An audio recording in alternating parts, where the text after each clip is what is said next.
for our last topic for the midterm, we have the receivables po, no? So, when we say receivables, we have to know first the classifications. Now again, the classification of receivables, it's either trade receivables or non-trade receivables. For trade receivables, we have accounts receivables, notes receivables, loans receivable, and installment receivables.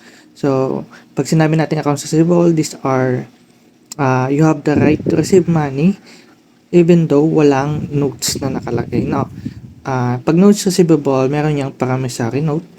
And meanwhile, pag loans receivable, that is from a financial institution, usually yung mga bank nagpapautang sila, so they can receive a loans na receivable. So, and next we have installment receivables when the company permits the buyer to pay in installment. So, per month or per week, mga ganon, depending on the contract, the buyer will pay in installment. Okay? For non-trade receivables naman, we have 1, 2, 3, 4, 5, 6, 7. So, we have here 7 types of non-trade. We have advances to employees and officers, and this is a advance salary to employees. So, ito dinadadak to at the end of the month. Okay? Take note of the term to. Okay? Pag from, that is a trade receivables na. Pag to, that is non-trade. Advances to suppliers, nag-advance payment to suppliers to receive the supplies. No? So, you don't need to pay any more cash kasi nga, nag-advance payment ka na. Loans or advances to affiliates and other related parties. Subscription receivables from subscriber of an entity of own shares. Okay. Next is we have notes receivable arising from land, PPE, not considered as inventory. As long as this is a non-current assets, hindi po siya trade receivables, or that is a non-trade receivables. Next, we have accrued other income. So we have interest, no, interest receivables. We have dividends, commission, and renta. So that is also a non-trade receivables. Okay, we have also claims or damages. So kapag nagkaroon ng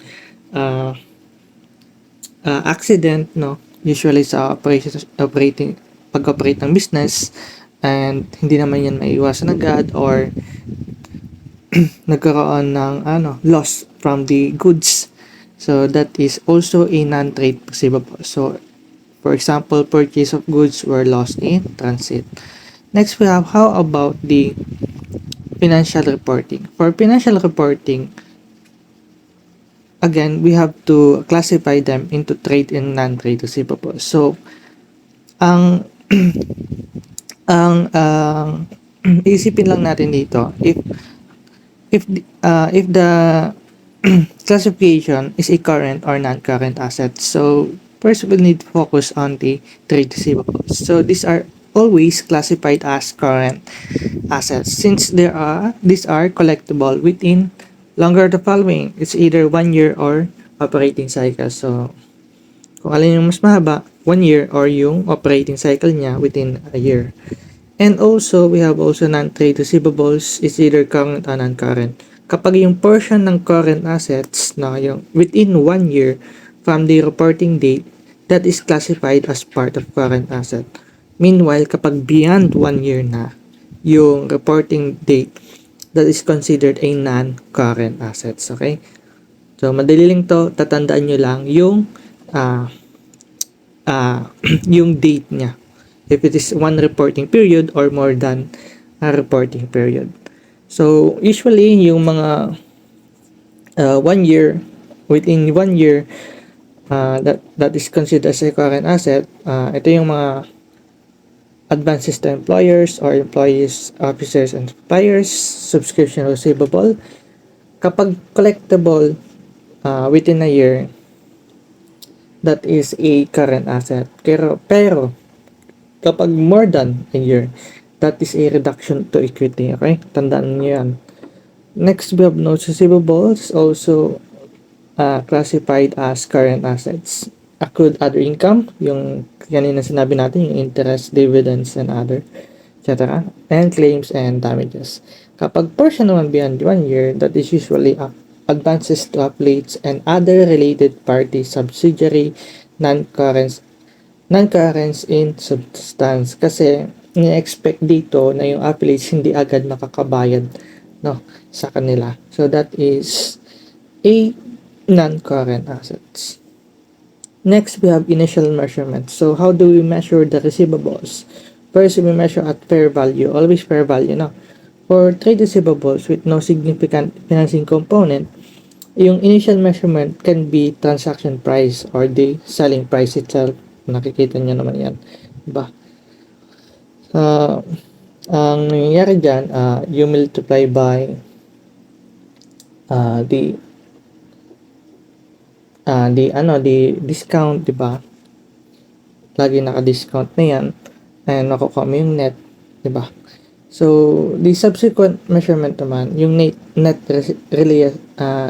realizable value. Kumbaga, pag sinabi natin net, may mga dineduct na tayo to arrive that amount. So, we have here gross account receivable. Yung pinaka whole amount niya, that is our initial measurement. Then, we deduct the sales returns, yung mga binalik na item that is credited, no? That is a credit item, meaning hindi siya sales return cash, but rather a sales return na inutang pa ng customer, binalik lang yung item. And next is we have expected sales discounts naman. Yung mga sales discount is either cash or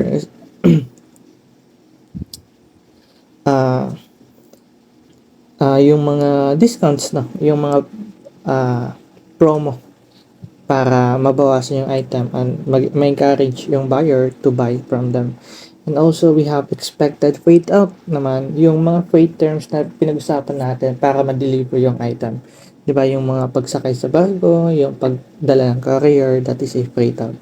Then, expected bad debts naman, yung mga sure na tayo, no? Or expected natin na this account will not be collectible, no? Kasi bad debts na siya, masamang utang na, di ba? Bad debts, hindi na siya pwedeng hindi na talaga makokollect. It's either na lang kapag nagtaramdam bigla, no? Doon tayo nagkakaroon ng write-off. And we will compute for the net carrying out amounts of receivables. So under here, we can break down, no? Again, pag sales return estimated using the entity's best reasonable inputs from primary, that is primary, no? From past experience. Sales returns, yung paano pag journal entry natin, so that is debit sales returns and allowance for sales returns. These allowance for sales returns are deducted from the accounts receivable, lahat ng allowances na. And size discount naman, only the accounts receivable balance that are entitled to the sales discount. Yung mga accounts receivable lang, okay? Wala tayong binabanggit dito na cash. Okay. Sales discounts, allowance for sales discount, credited. And take note for the freight out and the freight terms. Again, pag shipping terms, we have FOB shipping point and FOB destination. Kapag owner in transit of goods, kapag nasa transit pala yung item, that is buyer, no? Kapag yung terms na shipping points. So once na na-ship yung item, that is buyer, yung owner pa ng buyer is yung shipping. Pag FOB destination, yung pag na-transit mo pa lang yung goods, yung owner niyan, that is a seller. Kapag napunta na sa buyer, yung item na yun, kasi kaya tinawag na destination, doon pa lang magkakaroon ng rights si buyer na ma-own yung item na yan. Who are liable to forfeit, kung sinong owner, siya rin yung liable, no? So yung buyer din yung liable to na magbayad. Pag seller naman yung obligado magbayad. Now, nagkakaroon tayo ng problema kapag magkaiba yung freight terms. Okay? Magkaiba yung shipping terms sa freight terms. Sa freight terms, it's either freight prepaid or freight collect. Pag freight prepaid, that is seller, no? Sino yung actual na nagbayad? Who actually paid? So, si seller yan. Sa freight collect naman, who actually pay naman, that is the buyer. Kung sino yung mismo nagbayad. Okay? Kaya, yung mismo nagbayad, tapos ibang-kaiba yung liable na magbayad, nagkakaroon ng right to receive yung actual na nagbayad. No? Nagkakaroon sila ng rights na makareceive ng pera from that, from the owner of the goods. Kasi, sila naman talaga yung liable na magbayad. Okay? Depending on the shipping terms. Okay? For example, ito, di ba? FO destination freight collect. Sino yung liable magbayad, di ba? Yung seller. Who actually pay the freight? That is the buyer. So, here, for example, on December 27, si company sold goods with selling price of 400,000 pesos under shipping. Now, that is shipping and freight terms of FOB destination, freight collect, and credit terms of 1% discount in 15 days. No discount from 30 days. It is expected that the buyer will receive the goods on January 5, 2024. Amount of freight that the buyer will pay on the date is estimated to be 10,000. Again, who are the owner of the once na transit? That is the seller. Now, the seller is also liable to pay the freight, but here, ang actual na nagbayad was the buyer. So, yung buyer have the right to receive the money. Now, for seller point of view, that is still 400,000, okay? Accounts receivable and sales, 400,000. Now, since siya yung liable na magbabayad, siya ay mag-record ng freight out. And he will record a allowance for freight out, 10,000 pesos. This is another method, no? You will put in allowance for freight out since you are the one who are actually liable to pay. Now, for January 10, 2024, since doon pa lang na-receive yung nagkaroon ng settlement, tama? That is cash, 386,000 pesos. And the sales discount is, that is 4,000 since ang discount is always the stated price, the 400,000, the selling price, which is 4,000. And the allowance freight out, that is also debited 10,000 since who are liable to pay the freight, who are actually pay the freight was the buyer. Pero si seller talaga yung yung liable magbayad. So, we need to debit the allowance for freight out and credit accounts receivable worth 400,000. Kasi nga, na-collect na natin yung pera. So, 400,000, collect natin. Yung actual lang na na-receive natin is actually 386,000 kasi yung 10,000 doon, the 4,000 is a sales discount and the allowance for freight out is also paid by the buyer. So, we have to pay the buyer. And for bad debts, again, that is for accounts that are not collectible, expected not collectible. And current balances in customers, nagkakaroon tayo ng negative balance. And take note, it shall not be deducted. No? Kung may nakita man kayong account receivable na nag-negative balance, it should not be deducted. Ini-ignore lang natin sila from other customer accounts but shall be presented as a part of current liabilities. For example, account 1, mayroong 50,000 na accounts receivable. Tapos si account 2 naman, si Pedro, yung kanina si Juan, si Pedro mayroong negative balance na 10,000. Then, yung 10,000 na yan, that is part of current liabilities. Pero yung amount na 50,000 kanina, that is part of the accounts receivable. So, we can reclassify that account from accounts receivable kapag na-recognize natin as pwede pala magbayad na sila. So, that recognize natin ulit yung accounts receivable and advances from customers. Next is the transaction affecting accounts receivable. So, ito yung T accounts na ginagawa natin. So, yung credit sales, pag sinabi natin credit sales, that is an increase in accounts receivable because Once na may right tayo makareceive na nagbenta tayo, that is debited accounts receivable and credit sales. Now, if the collection is without the sales discount, walang discount kasi lumagpas na sa terms nila, that is debited cash and credit accounts receivable. And for the next one is collection from customer less sales discount. So for collection from customer less sales discount, dito nagbayad si seller within the discount. So what that is debited cash and credit sales discount. Take note, the accounts receivable is always in full.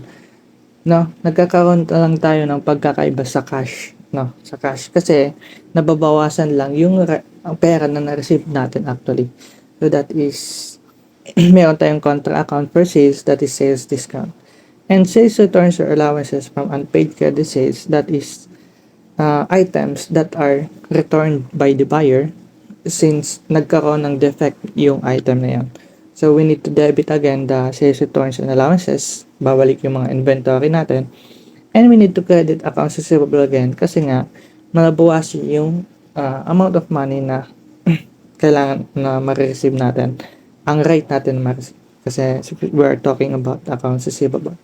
Next, we have receipt of promissory notes for overdue accounts receivables. So, kapag instead na cash yung binigay sa'yo, promissory note yung binigay, so you will receive notes receivable and credit accounts receivable. Next is write-off of uncollectible accounts. Ito na yung sinasabi ko sa inyo na affected yung both debit and credit. Kasi nga, una, tinanggal natin yung effect ng pagka-bad debts niya. Now, next is to recognize again the accounts receivables. Okay, so minaminus pa rin natin siya. No, that is a recoveries na. Kapag write-off pala, pag write-off, yun na po yung tinutukoy ko kanina na nagkaroon tayo ng bad debts kasi hindi na makaka-receive tayo ng accounts receivable. So, we need to debit allowance for that debts and credit accounts receivables. Yung sinasabi ko po, yung recoveries. Kasi yung recoveries, meaning nagkaroon ng pag-asa tayo na makakollect tayo sa buyer from the bad debts. So, nag-email siya, nag-inform siya sa atin na makakabayad na sila. So, that is a recovery. So, both debit and credit are affected. Now, next is the cash sales and cash refunds shall not be affect accounts receivable. So, take note of that. Kapag cash sales discount or cash sales refunds, hindi naman affected yung accounts receivable natin. Only the credit sales are affected. Last but not least, we have the transaction summary. So, this is the accounts receivable beginning balance, and we add the credit sales, and we add the recoveries. Kung mapapansin nyo, ito yung sinasabi ko na recoveries, both debit and credited are affected. So, this is debited, yung dito nasa left side natin, and credited yung right sides. So, yung cash received na na-receive natin from credit sales, nabawasan yung ating credit sales, kaya yung accounts receivable natin. So, that is credited. Sales discount is also affected. Sales returns from unpaid credit sales received from promissory notes, recoveries, write-off of AR, that is all credited. No? Then, we are finding the ending balance of a accounts receivable. That is the ending balance. No? Then, take note, debit and credit should always equal. So, kung yung tanong is the ending balance, you should squeeze. Pero pag ang tanong is the total balance of the debit and credit, that should be the total, yung pinakadulong balance. Kapag ending balance, yung in-squeeze natin. Now, there are actually different methods. We can use the gross method or net method. So, for gross method, yung initial recording of sales natin, that is debited accounts receivable and credit sales. Both sila, no? Net method naman is account receivable and sales. Pero yung pinagkaiba lang dito, yung gross method wala pang discounted. Hindi pa din discount pag net method, discounted na yung item na yun. And next is receipt of payment within discount period. So, since within discount period, yung gross method natin, doon pa lang tayo magbabawas ng sales discount sa paki-receive natin ng cash and AR. Sa net method, yung kung ilan yung na-receive natin, cash and AR, that is direkta na, no? Na nabawas, di ba? Kasi una pa lang nabawas na natin yung discount sa net method, sa gross method hindi pa napabawas. Dito lang tayo nagbawas sa within the discount period. And for the receipt of payment beyond the discount period, that is also different from each other. Sa gross method, since beyond the discount period, kung ano yung na-record natin from the first sales of gross method, well, since wala naman tong discount, that is same amount, no? That is cash and credit accounts receivable. Meanwhile, sa net method, nagkaroon tayo ng loss. Since, nung una pa lang, nirecord natin siya as a deduction from AR kasi nga, nag-recognize tayo ng discount even though hindi pa naman natin alam kung nag-bayad pa talaga or hindi pa. So, under net method, ma-recognize tayo ng sales discount loss. Okay?